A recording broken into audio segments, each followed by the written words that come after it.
Boa tarde, pessoal. Como é que vocês estão? Tudo certo? Bem, galera, dando sequência então ao nosso vídeo, agora aqui já dentro do nosso Databricks, edição gratuita.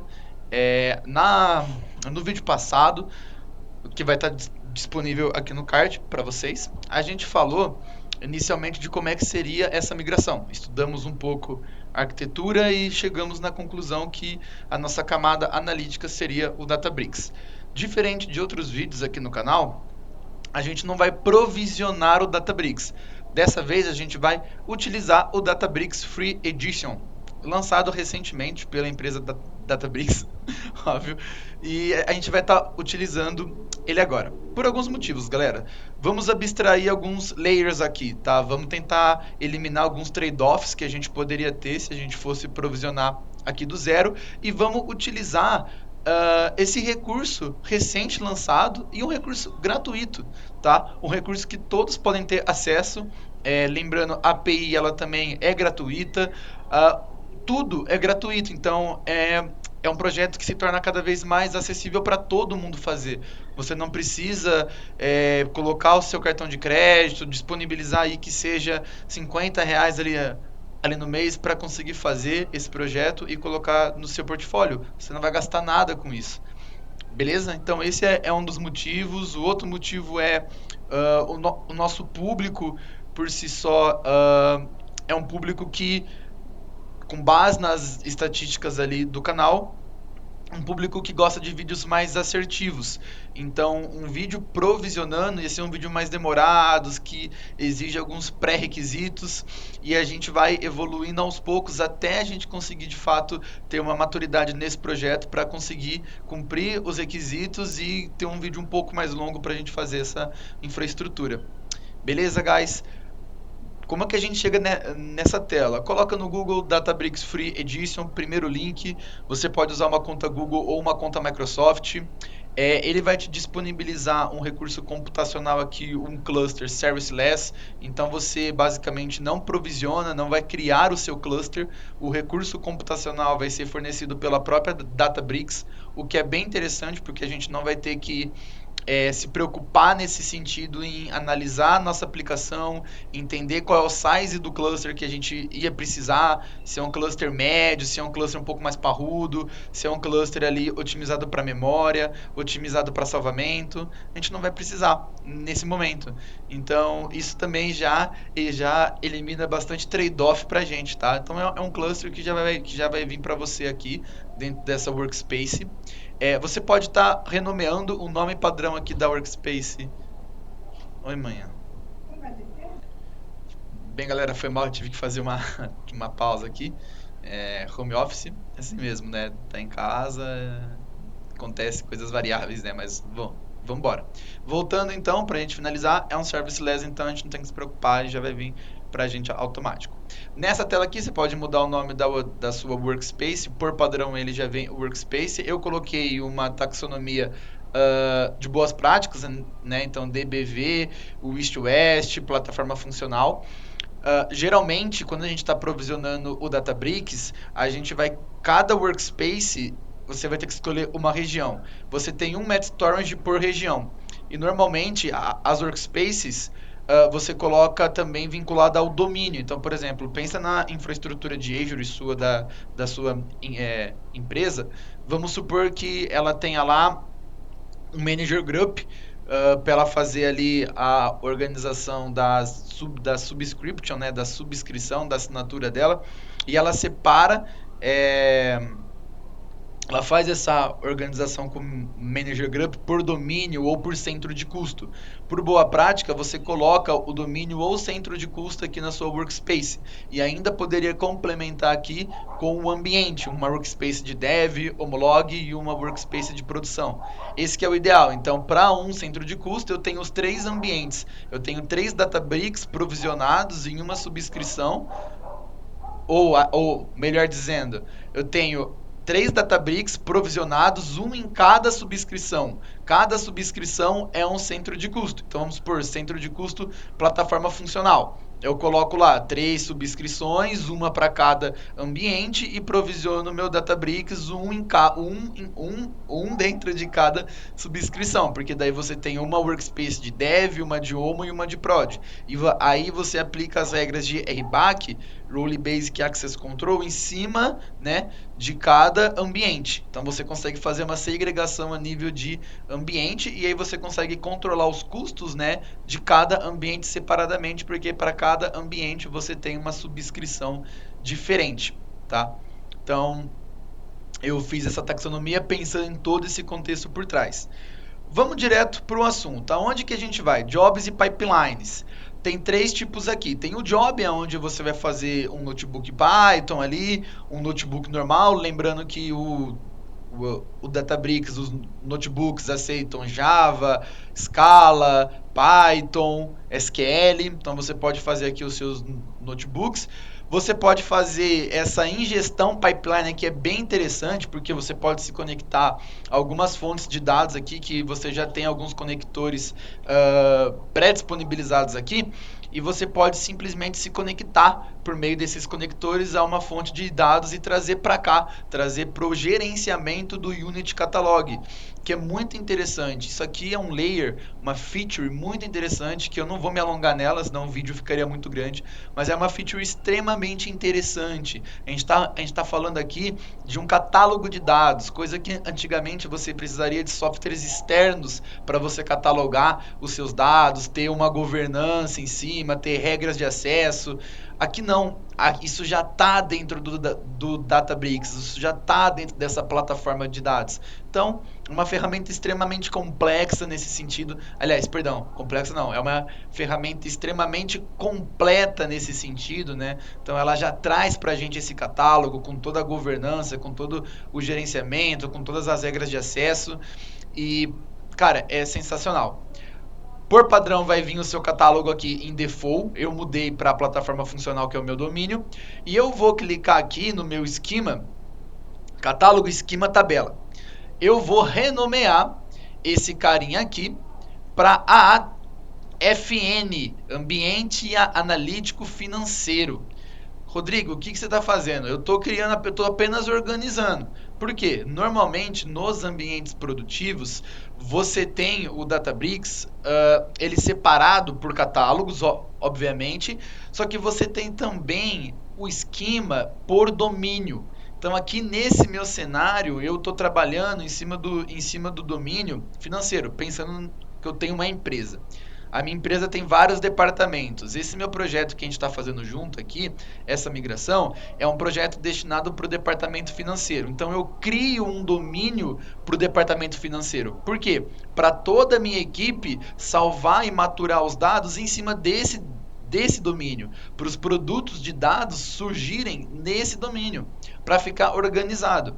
Então, eu vou criar esse meu domínio aqui, Ambiente Analítico Financeiro. As minhas tabelas bronze, silver, gold, todas vão ficar embaixo desse domínio. Se eu estivesse trabalhando para um outro departamento, eu ia criar um outro domínio para ficar tudo organizado. Então, a gente criou aqui.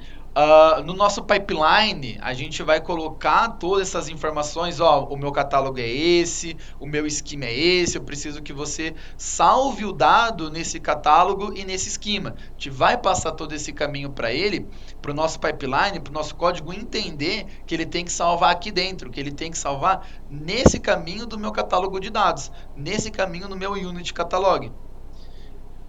Além disso, a gente vai vir aqui em Workspace, você tem também essa visão padronizada. Eu vou só excluir aqui, ó, Move to Crash. O que a gente vai fazer também? A gente vai criar aquilo que a gente chama de estrutura de trabalho. Como assim? Aqui na Workspace, você tem os usuários dentro desse ambiente, dentro dessa Workspace, desse espaço de trabalho. O que eu quero fazer? Eu quero criar uma pasta chamada... Porque AAFN. Rodrigo, mas você está criando o mesmo domínio do Unit Catalog. Sim, porque aqui que vão ficar salvos os meus notebooks, é aqui que eu vou dar o git clone no meu projeto. Aqui no Unit Catalog é na onde estão os meus dados, é na onde estão as minhas tabelas. Aqui na Workspace é na onde que eu vou trazer os meus códigos, na onde eu vou construir os meus notebooks.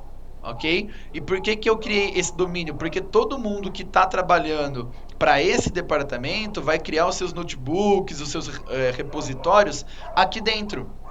Olha que interessante, esse repos aqui, você pode estar se perguntando, mas se tem uma pasta de repos, por que que você criou uma outra pasta para fazer um git clone, sendo que você já tem uma pasta destinada para isso?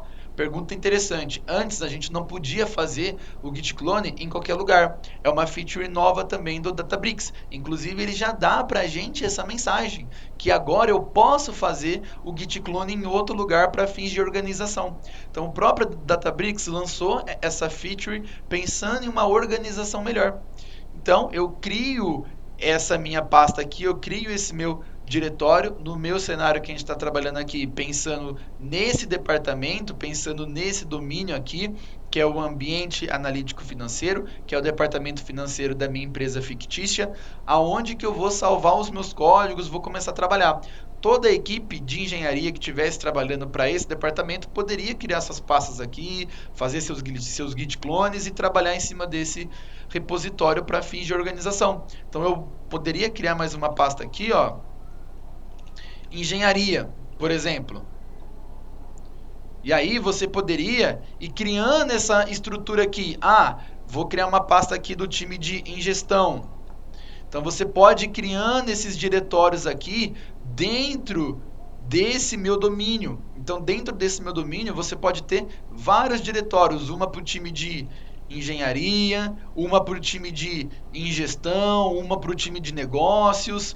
E aí em cima dessas pastas você pode ir fazendo seus git clones, ou seja, todos que estão trabalhando para esse departamento vão ter ali, cada time pode ter a sua pasta, ou você pode ter uma pasta centralizada, depende de cada organização, mas normalmente dentro de um departamento onde você tem vários times atuando, a tendência é que cada time, cada vertical, cada tribo cria suas próprias pastas para ficar organizado. Então o time de engenharia tem as suas pastas, então eles trabalham ali dentro, o time de engenharia tem a sua outra, e assim vai, porque fica mais centralizado.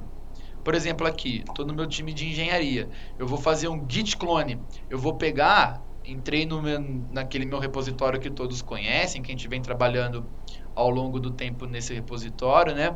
Eu vou criar rapidamente uma branch aqui. A gente está criando uma branch para cada feature que a gente está implementando. Então, eu vou criar uma branch 4, que vai ser a feature migração a partir da main.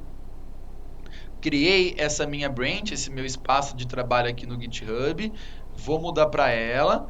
Vou fazer o meu git clone aqui do meu projeto. Beleza. Vou dar um create folder para ele fazer. Ó, automaticamente ele já foi lá no Git, já pegou e já trouxe para mim. Então, ó, ele trouxe da main.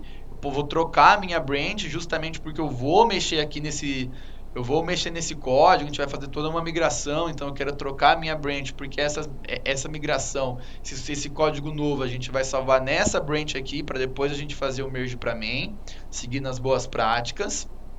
Trocamos de branch, então olha só, já está dentro da minha pastinha engenharia.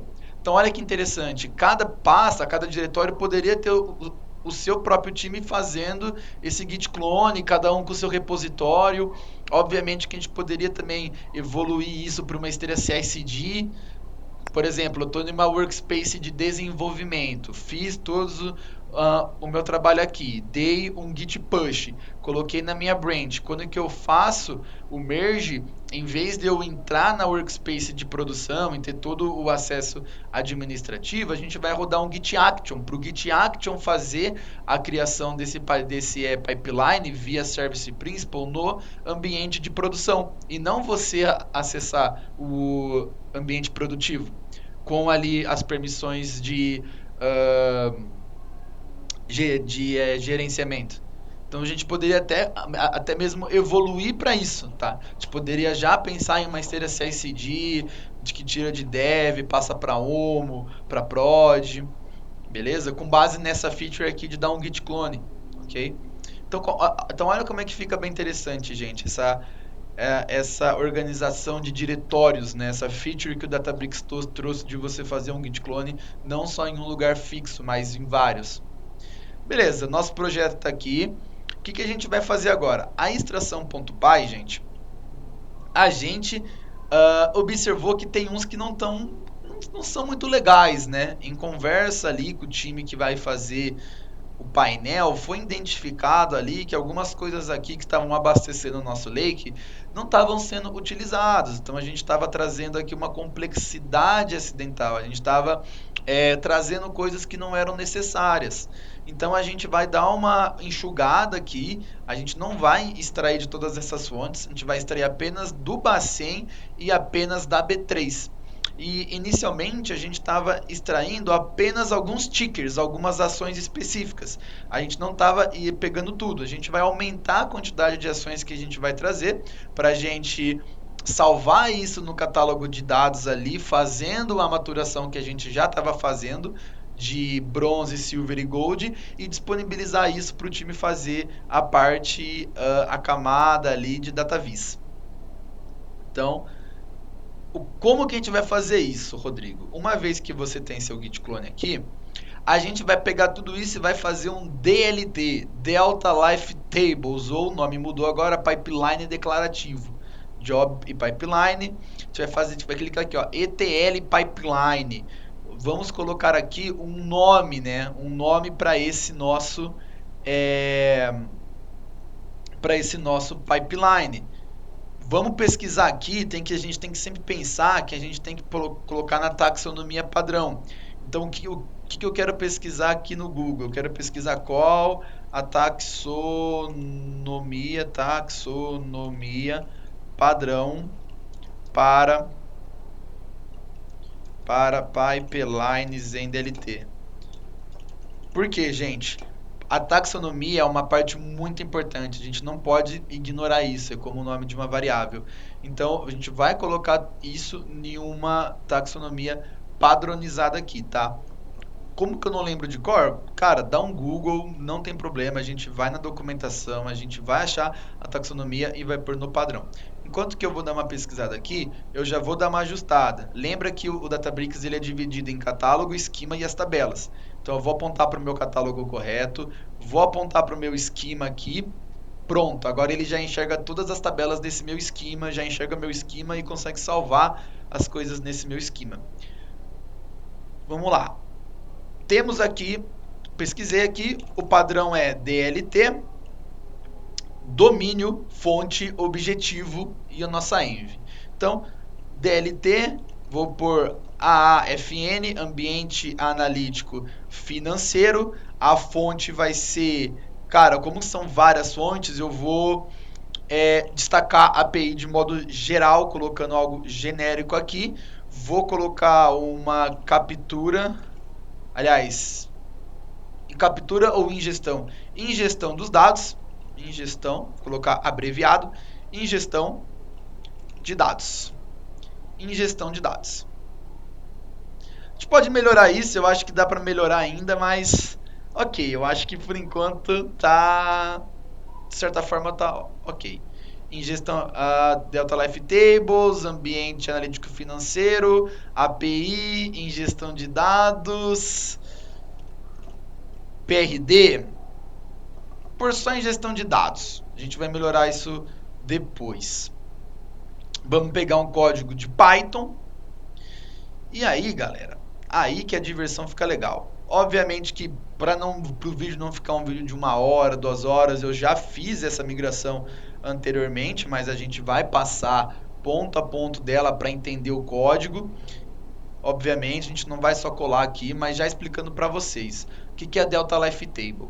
Delta Life Table é uma forma revolucionária que a gente tem de, por meio de decoradores, a gente criar os nossos pipelines de dados, utilizando de uma maneira bem fácil o CDC, Change Data Feed, que é a captura ali de dados ali. A gente pode ter a gente tem uma abstração muito legal para poder trabalhar com pipelines de stream via Kafka ou um autoloader, que basicamente é como se fosse um WebSocket que você fica olhando para o seu storage esperando cair dados novos e ingere assim que esses dados novos caem no seu storage. Então, cara, ele basicamente traz uma abstração muito grande para a gente criar os nossos ETLs, principalmente ETLs ali de stream. Ele facilita muito para a gente criar também regras de qualidade de dados. O que antes a gente tinha que fazer na mão, agora eu consigo criar expectativas via decoradores. Isso é muito interessante. Por exemplo, eu não preciso mais fazer um merge. Eu posso usar um decorador @table, que ele já vai criar uma tabela para mim. O Delta Life Tables ele também cria visualmente uma conexão ali, ele monta um fluxo inteiramente conectado, inteiramente vivo, aonde que uma etapa se conversa com a outra. Eu tenho uma visão muito bacana se minhas regras de qualidade elas estão atendidas, como é que tá o meu dado. Cara, é muito maneiro, facilita muito a criação de pipelines, tá? Então eu vou pegar o nosso código aqui e vou trazer para a gente agora, tá? Vou trazer para a gente e a gente vai visualizar tudo que foi feito. Vamos entender e aí a gente vai rodar para que vocês consigam ver ao vivo, de fato, como que funciona, cara. Que é muito legal, tá, gente? É muito legal mesmo. Vou pegar aqui.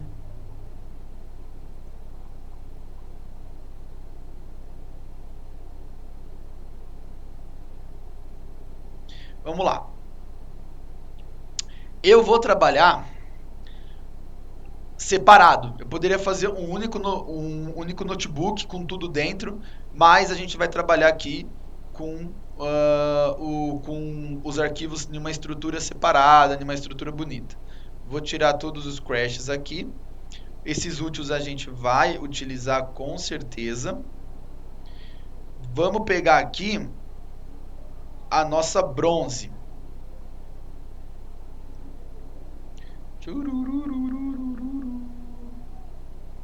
Ok. Create file. Nome. Vai ser nossa bronze.py. Vai ser em Python. O que a gente vai fazer aqui? Dataset tape. Eu não preciso colocar. Porque o que seria isso, Rodrigo? Basicamente, a gente pode criar uma view materializada ou uma tabela dentro do nosso pipeline via decoradores.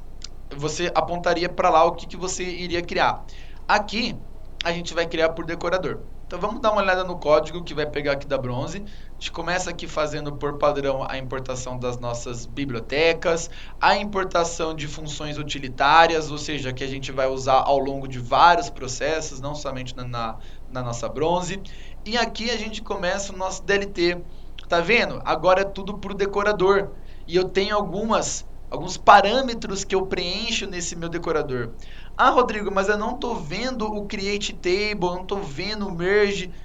Isso que é o legal, isso acontece por debaixo dos panos. Só pelo fato de eu invocar esse decorador, o Databricks já sabe o que ele tem que fazer. O Databricks sabe que ele tem que criar uma tabela. Então, olha que coisa legal, gente. Você não precisa mais ter todo aquele trabalho de criação de código. Muita coisa é feita por debaixo dos panos, sem você nem perceber, só de você usar os decoradores e preencher os parâmetros dos decoradores. Isso é muito legal. Então a gente cria agora a nossa função bronze cotações B3. Isso aqui faz referência àquela nossa função inicial que a gente tinha que pegava via API os dados da B3, a gente manteve ela, então basicamente está a mesma coisa. A única diferença é que a gente está usando agora tudo isso, toda essa nossa função aqui, eu chamei esse decorador em cima para o Databricks saber que o resultado dessa minha função ele precisa criar uma tabela com a saída desse meu data frame, tá? O resto tá igual o código antigo, tá? Vamos chamar aqui nossa função que está lá no nosso utilitário, busca histórico B3, que vai fazer o REST ali na minha API para fazer essa coleta de dados. Vai fazer o ajuste, né, das minhas colunas que vem ali, passando por tipo ali correto. Se meu data frame ele estiver vazio, a gente chama ali, né, uma outra função. E para o Bacen é a mesma coisa. Para criar a minha tabela, basta chamar um decorador de DLT, dlt.table. e o resto do código é exatamente o mesmo. A diferença, eu estou trazendo mais indicadores econômicos do que a gente estava trazendo inicialmente. Tá, então agora eu estou trazendo mais indicadores aqui, mas a função é a mesma. A gente vai utilizar a biblioteca SHS, né, do próprio Bacen para a gente fazer essa coleta de dados. Basicamente isso, gente. Não é complicado usar aqui o DLT, tá? Vamos pegar aqui o código da nossa camada Silver, que agora, da onde que ele vai ler, Rodrigo? Da onde que ele salvou? Ele salvou no dentro do nosso catálogo. Então eu vou ler do catálogo de dados que tá dentro aqui do meu plataforma funcional.aafn. Ele vai criar minha tabela bronze, né? Bronze Bacen, bronze B3. Ele vai ler dessa tabela para poder fazer o tratamento de dados e vai salvar em uma outra tabela minha Silver, Silver B3 e Silver Bacen. Então ele vai ler sempre do catálogo, tá? Ele sempre vai agora ler do catálogo. Antes a gente estava fazendo o quê? A gente estava salvando isso no Data Lake, a gente precisava fazer um código Python para buscar o dado do Data Lake, do container bronze, para tratar ele dentro de um data frame, para subir via o upload usando a biblioteca do Blob Storage para a camada Silver, para o container da Silver. Agora não, agora a gente tem um catálogo de dados. A gente tem toda uma governança em cima dessa minha tabela criada, regras de segurança que eu posso implementar, tá? Que a gente vai ver. Nas transformações agora, vou criar de novo um next file e vou criar o quê? Minha prata. Prata.py. Python create. Vou dar um Ctrl V aqui para acelerar nossa codificação. Aqui, basicamente, galera, também o código vai seguir exatamente o código que já está lá no GitHub. A diferença é que agora eu vou usar decoradores para criar a minha tabela e eu não vou fazer como antes, que a gente fazia um write e upload para o meu Data Lake. Agora eu só uso decoradores, o próprio Databricks já entende, já faz essa criação por debaixo dos panos. Olha aqui o que surgiu, galera. Expectativas. Isso aqui também é fantástico. Eu crio regras de qualidade. Aqui eu estou criando uma regra, estou criando uma regra de qualidade. O que é isso? Eu espero que essas colunas aqui, elas não sejam nulas. É uma regra que eu estou pondo aqui. O próprio Databricks, olha que incrível, o próprio Databricks vai olhar para a coluna do meu data frame e vai ver se essa regra foi atendida ou não. Rodrigo, o que acontece se a regra não é atendida? Eu posso criar uma regra, uma expectativa que ela parava o pipeline, eu posso criar uma expectativa que ela dropava essa linha na onde a regra não foi atendida. Então a gente tem algumas opções quando a gente está criando essas regras de qualidade de código. Então, voltando, a gente pode criar... A gente tem alguns tipos de regra para a gente criar essa validação de qualidade. Ela pode dropar a linha, ela pode parar a nossa pipeline. Nesse caso, quando que eu estiver vendo o grafo gerado, aqui no meu canto direito, o próprio gráfico do meu DLT, do meu pipeline de DLT, ele vai mostrar em um menu de contextozinho, aí vocês vão ver quando que eu rodar, vai ficar mais fácil, ele propriamente ele vai mostrar se as regras estão sendo atendidas ou não. Então, quando eu dou run no meu pipeline, eu consigo ver em praticamente real time ali, no momento que esses dados estão sendo ali tratados por esse meu código aqui que faz o tratamento da prata, eu consigo ver se essa regra está sendo atendida ou não no momento que eu rodo meu pipeline. Cara, isso é fantástico, porque como é que a gente fazia antes? Pensando em Python puro, pô, você tinha que fazer uma integração ali para usar uma API do Microsoft Graphic, AWS, para disparar um e-mail para falar que a regra não foi atendida, ou colocar um print ali no trace ali para quando você rodasse no trace ali do log você conseguisse ver, né? Aqui não, aqui quando que eu rodar, eu dar o play e eu consigo ver no grafo que vai ser gerado se a regra está sendo atendida ou não. Então olha que coisa incrível também, né? Olha que evolução. E além disso, o Databricks ele já oferece para a gente esses alertas aqui, que eu posso apontar para uma tabela e criar uma condição para que seja disparado um e-mail para mim, para que seja gerado um alerta. Eu posso ainda, indo mais longe, fazer uma integração com o ServiceNow para ser gerado um incidente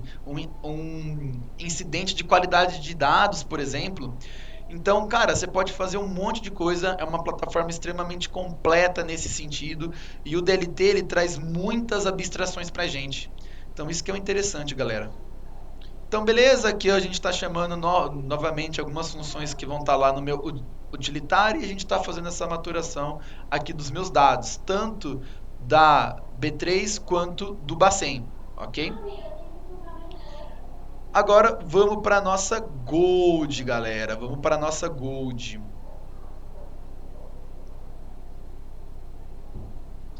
Vamos pegar nossa Gold aqui. Create, File, Ouro.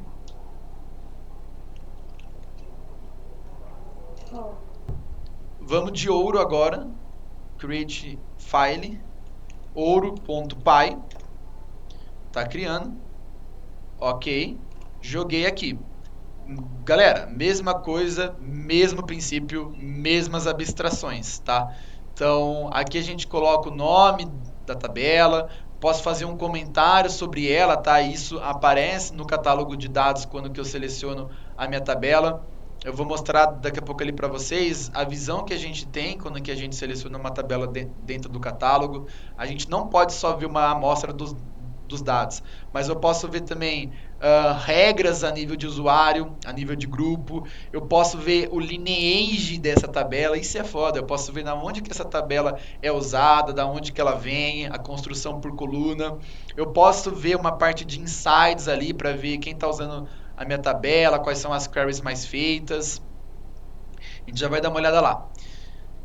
Beleza, então aqui está nossa ouro, mesmas regras que a gente estava usando anteriormente, nada demais, a gente está fazendo como boa prática da ouro essas agregações para a gente já fornecer para o time final, para o time da ponta, tudo isso agregado para, por exemplo, dentro do Power BI, a gente não fazer esses tratamentos, não sobrecarregar o Power Query ali com muitas etapas, não criar medidas pesadas, a gente já fornece tudo isso, aproveitando o paralelismo do Spark aqui, para a gente já fornecer todas essas métricas agrupadas e o pessoal ali da ponta conseguir consumir essas tabelas já agrupadas para só fazer a parte de DataVis.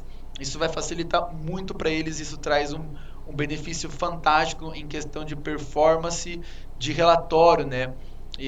Não sobrecarregando com DAX com medidas pesadas, não sobrecarregando o Power Query com muitas etapas de tratamentos ali de dado, e o nosso Power BI, nosso relatório, pode só focar mesmo ali na parte de DataVis, para trazer insights valiosos para a gente. Beleza, galera, criamos nossas camadas, bronze, ouro e prata. Praticamente aqui a gente já migrou todo esse código que estava aqui. O Azure Storage.py a gente praticamente descartou, porque a gente está trabalhando em cima do Databricks, que já fornece esse catálogo de dados para a gente. A extração.py a gente já finalizou com base na bronze.py. Transforms, que é nossa Silver, né? A gente conseguiu também finalizar com sucesso ali no nosso script prata.py, e analytics.py, que faz referência à nossa ouro, a gente também já finalizou. Function app, galera, lembra que a arquitetura de antes, a gente estava rodando isso na onde? Qual era a ferramenta que estava orquestrando isso? Era o nosso Azure Functions, esse serviceless, esse PaaS, aliás, perdão, esse SaaS do Azure que ele fornece para a gente ali para rodar códigos ali também com recurso computacional serviceless. Quem vai orquestrar agora? O Databricks, via DLT. Então a gente praticamente finalizou a migração. Simple, ele vem por padrão, a gente pode excluir, a gente não vai precisar dessas explorações aqui. Vamos criar o nosso utilitário, né? Vamos criar o nosso utilitário. Vamos lá, a gente tem que criar o nosso utilitário aqui. A gente vai criar aqui, vamos criar um file. Muito bom. Vamos aqui em rename. Vamos por init, por que init? Porque eu quero transformar isso em algo visualizável pelo Python, para ele fazer as importações das funções aqui. Se eu não tenho esse init, ele não consegue importar corretamente as minhas funções, ele não enxerga o meu utilitário. Então eu preciso tornar ele visível. Vamos criar agora um outro arquivo aqui que é as configurações, que é na onde a gente vai definir os nossos esquemas, a gente vai definir aqui para o Python também algumas funções que ele está utilizando ali no meu pipeline. Vou colocar aqui, rename, configurações.py. Vamos dar uma olhada aqui nesse cara aqui, galera, para entender ele também.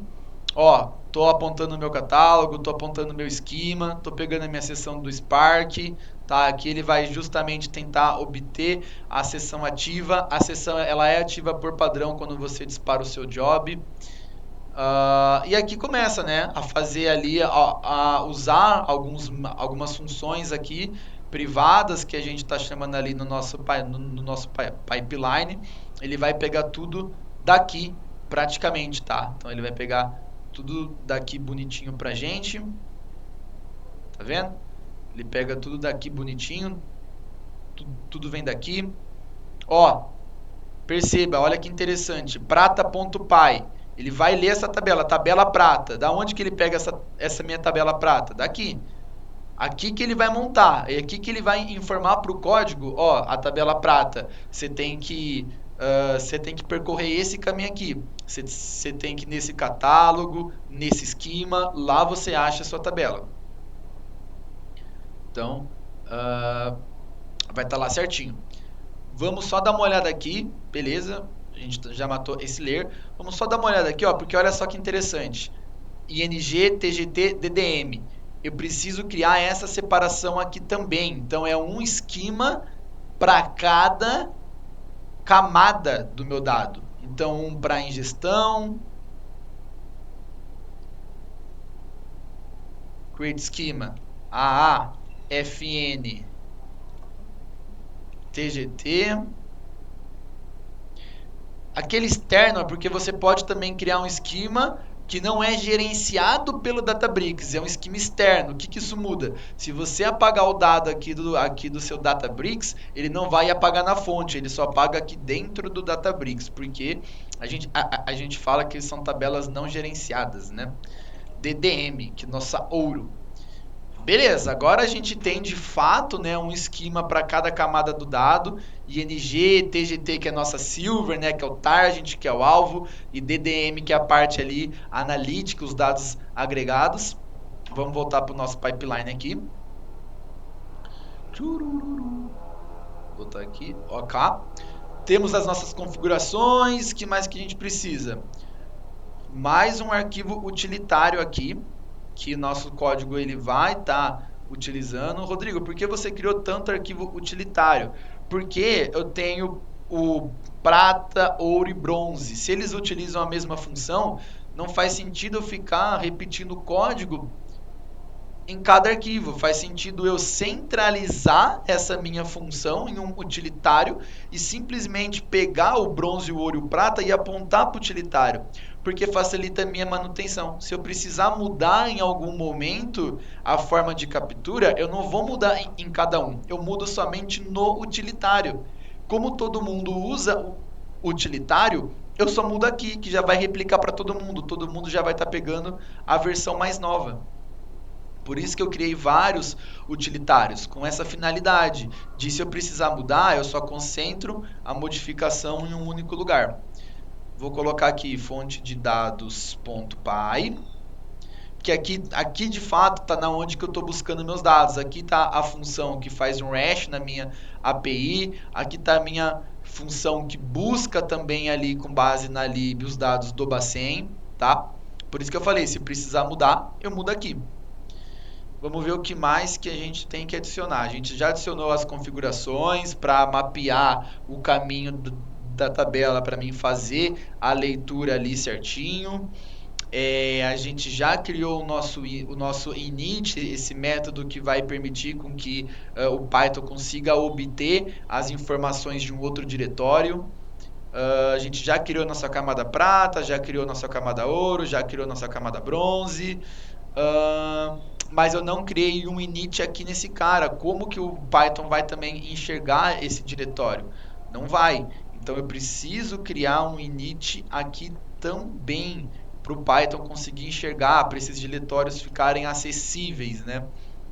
Feito isso, agora a gente tem que criar uma pasta aqui que vai ter algumas outras configurações importantes. Vai ser o que? O pipelines, a pasta chamada pipelines, ok? Criei minha pipeline, vou dar um create file aqui. O que a gente vai colocar no nosso create pipeline? A importação das transformações, a importação desses arquivos Python aqui, bronze, ouro e prata, ok? Feito isso, vamos deixar esse cara aqui totalmente visível também. Opa. Nossa. Eu coloquei ponto .py aqui, galera, mas pensando bem, não precisava. Perdão, precisava. Eu fiquei com essa dúvida aqui, enfim. Eu acho que esse aqui não precisa, porque quando que eu dou um create file, eu já falo para ele o que vai ser. Eu acho que é desnecessário colocar esse ponto .py aqui.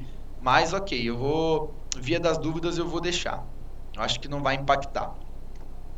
Se rodar e dar erro porque ele não está achando pipeline.py, ele está só buscando pipeline financeiro, por exemplo, a gente troca. Salvo me engano, não precisaria do ponto .py, porque quando que eu crio o file eu já aponto qual é a linguagem que eu quero, mas eu tô com essa dúvida, tá, pessoal? Então, eu vou...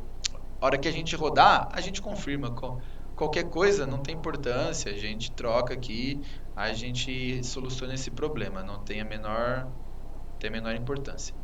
Vou criar o meu init aqui novamente para deixar isso acessível e visível. init.py. Ok. E novamente o meu.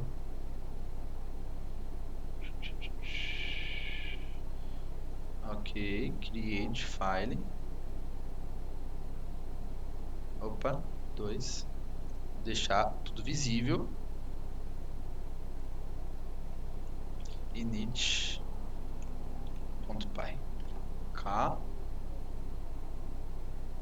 Ok. Vou criar nosso pacote de artefatos aqui.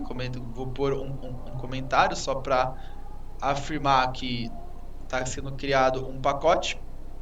E aí, galera, nós temos o nosso readman também, que eu já fiz aqui, tá? Poder poupar nosso tempo aqui. O vídeo já está em 40 minutos com tudo feito. Você imagina se não tivesse feito o tempo que ia demorar, né? Então, o tempo já está grande, já nosso time aqui. Então, ó, tudo aqui bem explicado, bonitinho aqui certinho, um readman bem legal aqui pra gente, tá? Então, nós temos nosso readman, boa prática. Nós temos a nossa estrutura aqui do nosso projeto inteiramente criada. Agora, a gente vai fazer a execução para vir a parte legal. E antes da execução, eu vou ver o tempo que a gente está aqui. Praticamente já quase 50 minutos. Eu vou deixar a execução para um segundo vídeo. Eu vou entrar no catálogo, eu quero mostrar para vocês a visão que a gente tem. Seria essa visão. Isso aqui é uma tabela, né? Você pode passar, perdão, isso aqui é uma view. Se você passa o mouse aqui, você consegue visualizar. Vou tentar achar uma tabela para vocês verem como é que muda, tá? Aqui, ó. Olha o símbolozinho. Você passa em cima, é table. Então, isso é uma tabela, aquilo ali é uma visão. Uma view materializada. Olha que interessante que eu tinha ali mencionado. A gente pode ver uma amostra dos dados, eu posso ver os detalhes aqui do meu dado. Ó. Esse aqui é uma tabela gerenciada, tenho o ID da minha tabela, eu tenho o storage dela, tá? Que por debaixo dos panos o Databricks usa como camada de armazenamento um storage account na nuvem que ele foi provisionado, tá? Então, por debaixo dos panos, quando você roda, por exemplo, um recurso computacional, sobe uma VM. O catálogo de dados ele está colocado em cima de um storage, tá? Tudo isso acontece ali no ambiente de nuvem que você provisionou a sua workspace. Você consegue ver as permissões a nível de tabela, o lineage que eu tinha ali mencionado para vocês, ó. No caso aqui, não tem ali lineage, mas você tem esse lineage ali disponível para você conseguir ver na onde que essa tabela é usada. Ó, eu estou vendo que essa tabela é usada nesse dashboard aqui, ó. Obviamente que só tem essa tabela, mas se outra tabela usasse ela, você ia conseguir ver as ligações, literalmente toda uma linhagem de dados construída em cima dessa tabela aqui, inclusive a nível de coluna. O que mais que a gente tem? Insights, isso aqui é bem legal, ó, como que eu falei, você consegue ver os usuários que estão utilizando, qual as queries estão sendo feitas, qual notebook que está sendo usado. Você tem a parte aqui de qualidade que você também pode fazer para monitorar os seus dados. Você tem a parte aqui de usar essa tabela em um dashboard aqui dentro, ó. Então você pode também criar dashboards, tá? Então isso aqui, ó, é muito legal pegar um dashboard pronto aqui com base em dados de exemplo aqui, ó.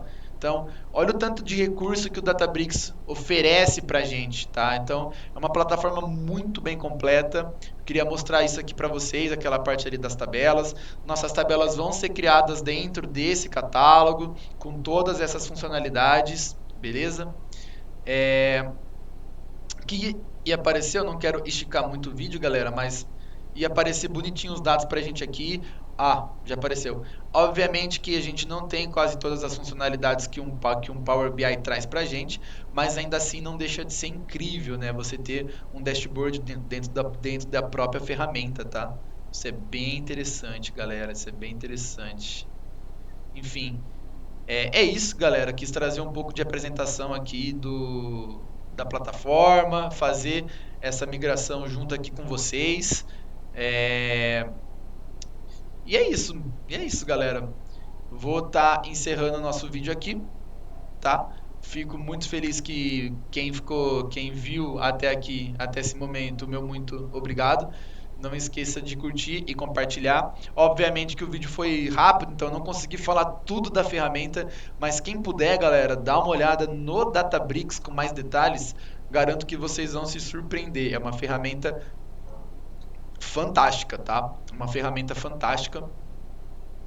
Depois, quais são os próximos passos? A gente vai substituir todo o nosso a nossa branch aqui, né? A gente vai trazer toda essa infraestrutura de DLT para branch e depois vai fazer o merge ali na main. Obviamente que a gente vai testar primeiro a nossa pipeline, né? Então por isso que eu não vou fazer isso agora. A gente vai rodar o nosso pipeline, a gente vai testar, provavelmente a gente vai tomar alguns erros e a gente vai sanando eles aqui.